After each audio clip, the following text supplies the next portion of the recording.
These are the ballast tanks that go into there.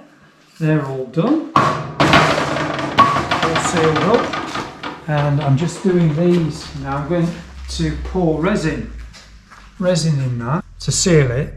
That's my standby and in work mode lights, so they'll be filled up with resin. I'm about to do that, and they will fit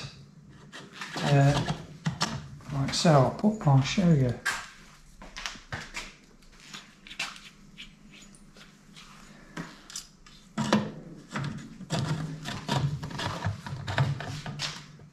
They'll fit just like that. They'll be sealed with resin, and then on the other side I'll have all the wiring that's going to come out to the burn chamber and possibly some floodlights or something. We'll see. So it's yeah, it's getting there. And of course these all fit in there, like, you know. All these have been built, all these bulkheads. So these are all new bulkheads, and so they're all sealed. And for the first test, these will just be sealed like so. I'll just fit a drop weight on the bottom.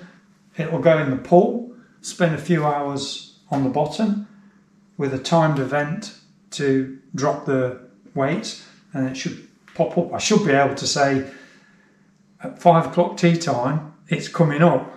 Unless it leaks, then it's coming up straight away, hopefully. So, all good.